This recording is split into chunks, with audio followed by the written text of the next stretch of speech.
What is up, YouTube?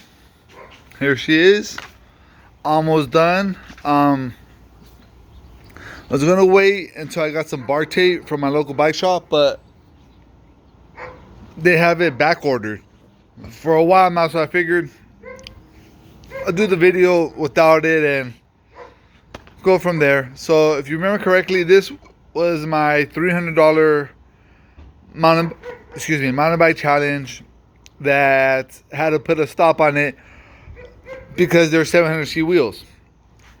Now, as soon as I posted that on my IG, like, oh, I got like, what's wrong with 700C wheels? I was like, nothing, except when you have everything ready for a 26-inch build, you know, kind of throws you off. It throws you off your game.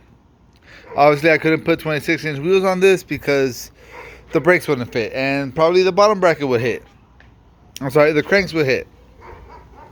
So I had to wait a while, find some wheels, find some bars, a couple other stuff I did to it, and we're gonna head and do a quick run through on her. Now, if you remember correctly, I had bought her as a budget build, which most of my builds are budget. Let's just be honest. And this one started off with $5, which was an amazing deal. I got the frame set, the group set, the stem, and flat bars. Oh, and the calipers. It was a great price. Didn't argue with the guy. He was literally going to throw it into the scrap metal. So once I found out it was 700Cs, I went out and got some really nice tires. These are Bell flat defenders, little gravelish, kind of aggressive pattern, and front and back, obviously. What are these? Just sealed mech, laced to rare rims, and obviously the Bell flat defenders that I just showed you guys. I added the rear rack, seat posts. The bolt already came with this, so I didn't have to add that. And then the biggest difference obviously is going to be the turn downs, the levers, and then the bar and shifters.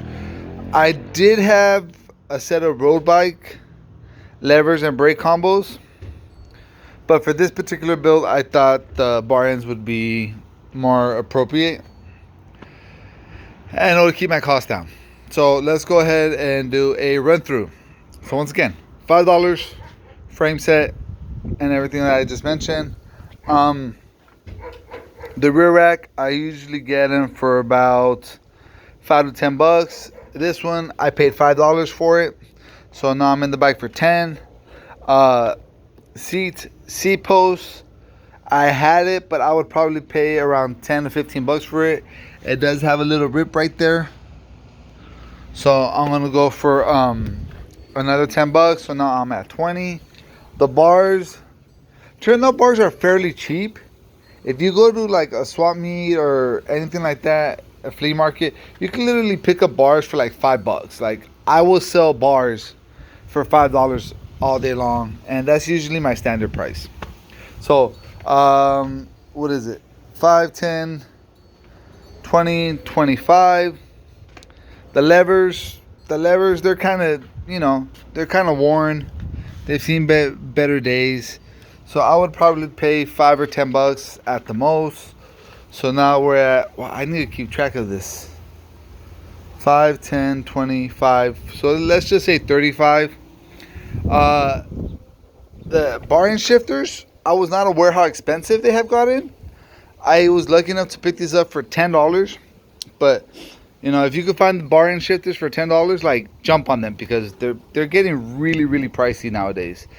So it's another $10. So now I'm at 45. Obviously, the big expense here was wheels and tires. Wheels and tires was pretty pricey. I kind of had the wheels, so I don't know what to put on them. I would say 60. I would say $60. And the reason I'm saying $60, and I feel that's kind of high, but it does have the brand new tires, the Bell flat defenders, but they're not sealed bearings, and that's a freewheel, not a cassette. If it was a cassette with a freewheel, a cassette instead of a freewheel with sealed bearings, I would go about maybe like 110 to 120 for the setup. But because it doesn't have that, I feel $60 is pretty much where she should be at for those tires. And then cables. So I'm at $100 already. So cables, $20, is roughly what they cost. So 120 I'm at right now. And then bar tape.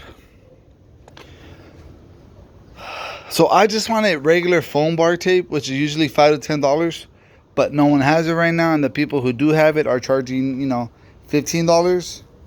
So now I'm in whether I should wait for my local bike shop because I want to support them and spend it there, or just order it online and get it for $10. But I'm at $100. Let's just go add $20 for the bar tape, go high end, whatever, some physique. So I'm at 120 for this particular build. And once again, it was supposed to be a $300 challenge, but I always like to go underneath the budget because I get good deals on stuff. A little motorcycle. And if I don't get a good deal on stuff, I usually don't get it. So, that's what my channel is finding great deals and passing the savings along. This one will go up for sale after I get the bar tape.